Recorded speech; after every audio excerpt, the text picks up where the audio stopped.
عليكم خوتنا وحبابنا وخواتاتنا وصحابنا وكاع الناس اللي مابونين معانا والناس اللي تيحبونا وما تيحبوناش، كنقول لكم السلام عليكم وان شاء الله كاع تكونوا بخير ولا خير. المهم اخوتي، اليوم عندي لكم واحد الموضوع اللي موضوع زوين وموضوع قانوني. الناس اللي ولفوني قال لك خونا انت كتهضر لنا على المواضيع غير قانونيه، تهضر لنا غير الحريق البابر البشاقه الرميك كونطونيرات، تهضر لنا شويه خويا حنا راه ديبلومي، عندنا ديبلومات، عندنا بكالوريا، عندنا هادي. راه بغينا نجيو لالمان.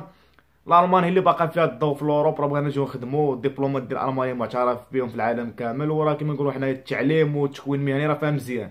المهم اخوتي، هاد الفيديو سبيسيال ليكم ان شاء الله، الصحاب الناس اللي كاينين في البلاد عندهم تكوين مهني، عندهم دبلومه تاع تكوين مهني، سواء كنتي واخد دبلوم تكوين مهني تكنيسيان ولا كاليفي، يعني بالكاتريام ولا بنيفو باك، ولا المهم نقولوا فايت الكاتريام.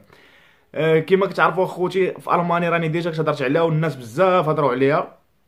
وراه في 2020 كاين قانون جديد اللي هو قانون الهجره الجديد في المانيا. يعني المانيا باغا يد عامله، يعني يد عامله بطريقه قانونيه. المانيا كيما نقولوا بغات دير بحال البلان ديال كندا وامريكا، بغاو يجيبوا كيما نقولوا حنايا وليو كل عامين ولا كل 4 سنين يجيبوا يد عامله، الناس اللي كاليف، الناس اللي عندها مؤهلات، الناس اللي عندها كواليفيكاسيون، باغاهم المانيا. يعني ايكال، فهمتي؟ اي دبلوم عندك، اي دبلوم عندك انك تقدر تجي تخدم به نورمال، معزز مكرم. انا غادي نشرح لكم الطريقه كيفاش وشنو هما الشروط اللي خصهم يتوفروا فيكم باش تجيو في 2020 المانيا.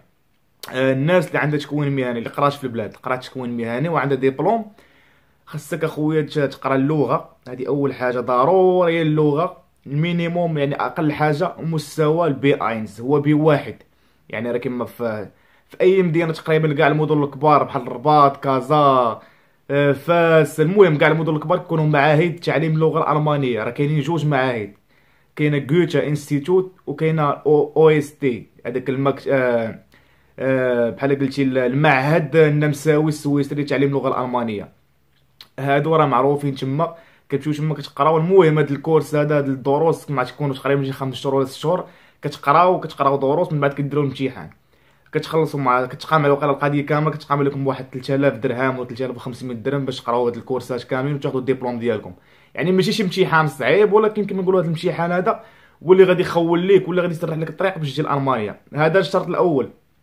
الشرط الثاني، خصك ضروري كما نقولوا حنايا يكون عندك ديبلوم ديالك اللي خديتيه في البلاد، كترجمو باللغه الالمانيه، عاد مترجم محلف مع الدوله، كترجمو كتصادق عليه.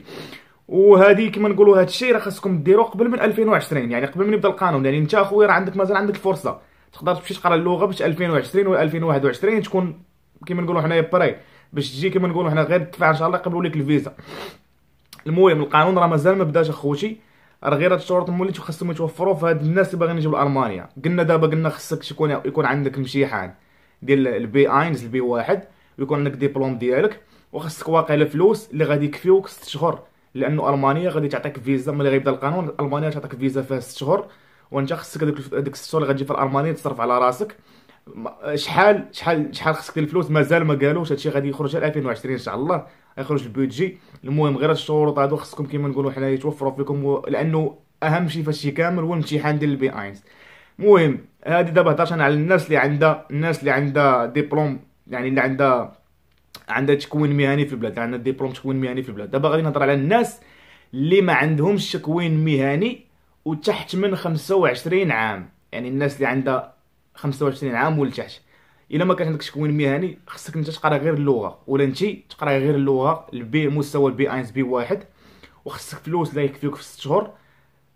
المانيا غتدفع، انت ما غتدفع الفيزا ولا انت غتدفعي الفيزا، غتجي لالمانيا هنا 6 شهور، وخصك تلقى بلاصه في التكوين المهني، يعني اوس بيلدونغز بلاتس. الا لقيتي بلاصه في التكوين المهني غادي تاخذ اقامه فيها 3 سنين، لانه التكوين في المانيا فيه 3 سنين كتقرا وكتخدم وكتخلص.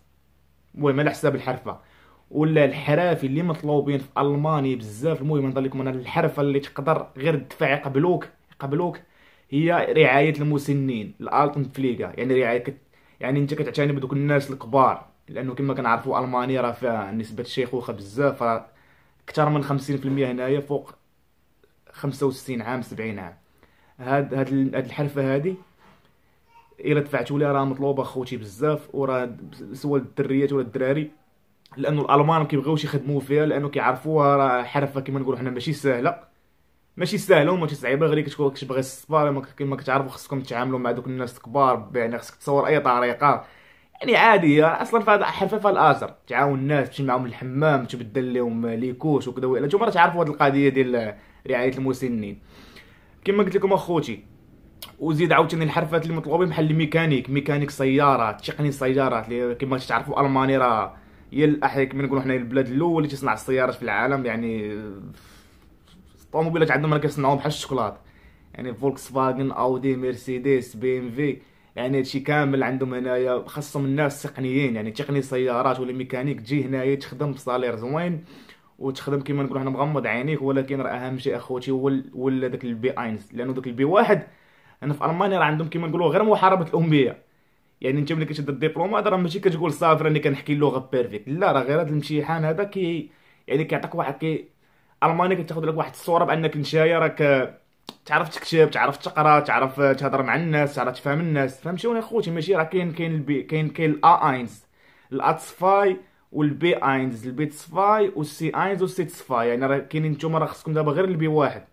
البي واحد هذا كيما نقولوا حنا هو شرط من الشروط باش تاخذ الفيزا تكوين مهني ولا تجي تكمل قرايتك هنا في المانيا. هادشي اللي كاين اخوتي. وبالنسبه لشحال خاصكم باش تبركوا هنايا 6 شهور وتصرفوا على راسكم، هادشي مازال ما علنوش عليه، مازال ما قالوا والو. غير تكون شي حاجه ضروري ان شاء الله غادي نقول لكم اش كاين. هذا ما كان اخوتي. وكما قلت لكم اخويا، راه القناه راه كاينين الناس يبقى يقول لك هضر مع خويا، القناه راه ماشي غير ديال الحريق، هذا راه في الاول قلتها راه ديال الدراسه، تكوين مهني، كنبارطاجي معكم حياتي الشخصيه والحريق. يعني الا بان شي ضربه ولا راه ضروري. هذا ما كان اخوتي. كنشكركم بزاف على التفاعل ديالكم. واللي عنده شي سؤال ولا شي حاجه خليه مرحبا، اللي عنده شي سؤال في شي كومونتير خليه مرحبا. ومرحبا بالناس جداد، ما تنساش تابونا معنا وبارطاجيو معنا الفيديو هذا، ولايك لايك لايك اخوتي. وتبارك الله عليكم وربي معكم. يلا السلام عليكم، وتشاو تشاو تشاو تشاو.